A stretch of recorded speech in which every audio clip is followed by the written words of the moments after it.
ओम नमः शिवाय, जय श्री महाकाल। देखिए, बहुत सारे लोग इस बात को लेकर चिंता करते हैं कि उनके मन में कोई कामना है, इच्छा है, विश है जो बहुत दिनों से पूर्ण नहीं हो रही है। तो उसके लिए आपको क्या करना है? उसके लिए आपको लेने हैं 11 काले तिल के दाने और ये विशेष उपाय कर लेना है। उसके बाद आपकी जैसी भी कामना होगी, चाहे वो कामना धन प्राप्ति के लिए हो, व्यापार वृद्धि के लिए हो, नौकरी में समृद्धि के लिए हो या जीवन में उन्नति के लिए हो, वो सारी कामना पूर्ण होगी। बस आपको एक चुटकी काला तिल लेना है और ये विशेष उपाय कर लेना है। तो पूज्य गुरु जी की कथा को सुनकर ही ये उपाय बहुत अच्छे से समझाएंगे। उसके पहले इस वीडियो को लाइक कर दें और चैनल पर नए हो तो सब्सक्राइब जरूर करिएगा। देखिए दोस्तों, इस उपाय में जो सबसे पहले हमें सामग्री चाहिए वो है तांबे का लोटा। तांबे का लोटा लेकर इसमें आपको अपने घर से जल भर लेना है। इसके बाद आपको लेना है काले तिल। ठीक है, देखिए तिल दो तरह के आते हैं, एक सफेद आता है और दूसरा होता है काला तिल। तो आपको यहाँ पर काले तिल लेना है। कितना लेना है? एक चुटकी। ठीक है, अब एक चुटकी में 11 दाना है, 21 दाना है या 50 दाना है, आपको एक चुटकी काला तिल ले लेना है। इसके बाद इन दोनों सामग्री को लेकर आपको पहुंच जाना है शिव मंदिर। कब जाना है? सुबह जाना चाहो तो सुबह चल जाइएगा, शाम को जाना चाहो या शाम को अगर आपको समय मिले तो शाम को चले जाना। उसके बाद आपको शिव मंदिर में जाना है और उत्तर दिशा की तरफ मुंह कर कर खड़े हो जाना है। देखिए, जितने भी पूजन पाठ उपाय वगैरह हम करते हैं उस समय हमारा जो फेस होना चाहिए उत्तर दिशा की तरफ होना चाहिए। तो अब क्या करना है वो देखिए। आप जो अपने साथ 11 काले तिल के दाने लाए हैं या एक चुटकी काले तिल के दाने लाए हैं, ठीक है, उसको आपकी अपनी कामना कहते हुए, ठीक है, कामना कहते हुए आपको शिवलिंग के ऊपर समर्पित कर देना है। देखिए, बहुत सारे लोग क्या करते हैं कि सिर्फ चढ़ा देते हैं, वो अपनी कामना नहीं कहते। देखिए, इस उपाय में आपको विशेषकर जब काला तिल आप चढ़ा रहे हो तो आपको अपनी कामना कह देनी है। देखिए, आपको पता होना चाहिए कि जो काला तिल है वो भगवान शिव को बहुत ज़्यादा प्रिय है। ठीक है, तो जब भी इसका उपाय करें उस समय आपको अपनी कामना कह देनी है।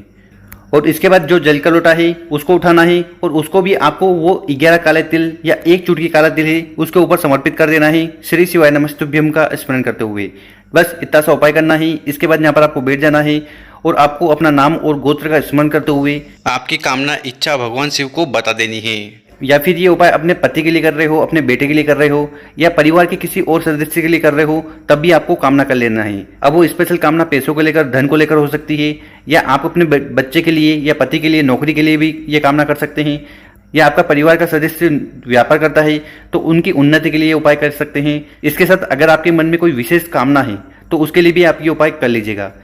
तो गुरुजी ने कहा है कि जो भी व्यक्ति इस प्रकार से काले तिल लेकर शिवलिंग पर समर्पित कर कर एक लोटा जल समर्पित कर देता है, उसके मन की सारी कामना इच्छा पूर्ण होने लगती है। तो ये था पहला उपाय।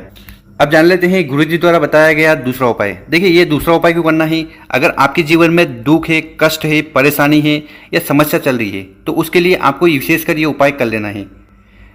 तो इस उपाय में जो सबसे पहले हमें सामग्री चाहिए वो है चावल। तो आपको चावल लेना है। कितने चावल? 2 दाने चावल के ले लीजिएगा। और जो चावल के दाने लो वो पूरे आखे होने चाहिए, खंडित नहीं होने चाहिए। इसके बाद जो अगली सामग्री है वो है केसर। वैसे तो केसर बहुत ज़्यादा महंगी आती है, पर आप दुकानदार के पास जाइएगा और उनको बोलिएगा कि मुझे पूजन वाली केसर चाहिए, तो वो आपको 10-20 रुपए में पूजन वाली जो केसर आती है छोटी डिब्बी वो दे देगा। तो इस प्रकार से आपको केसर ले लेना। केसर ले लिया, इसके बाद क्या करिएगा, आपको एक पात्र लेना है, उसमें वो केसर डालनी है, थोड़ा जल डालना है, ठीक, और 2 चावल के दाने हैं वो भी इस पात्र में डाल देना है। तो कहने का मतलब है कि जो चावल है उनको आपको केसरिया करना है, उनको आपको रंगना है केसर से। ठीक है, रंग दिया। फिर इन सामग्री को लेकर आपको पहुंच जाना है शिव मंदिर। सुबह जाना चाहो तो सुबह, शाम को जाना चाहो तो शाम को। शिव मंदिर में जाकर उत्तर दिशा की तरफ मुंह कर खड़े हो जाना है और आपके पास जो 2 केसरिया वाले चावल हैं, ठीक है, उनको उठाना है और उनको समर्पित कर देना है शिवलिंग के ऊपर, श्री शिवाय नमस्तुभ्यम का स्मरण करते हुए। और इसके बाद हर बार की तरह जो जल का लोटा है उसको उठाना है और उसको आपको शिवलिंग के ऊपर समर्पित कर देना है, उन चावल के ऊपर श्री शिवाय नमस्तुभ्यम का स्मरण करते हुए। तो इस प्रकार से आपको 2 चावल के दाने समर्पित करने हैं, फिर जल का लोटा समर्पित कर देना।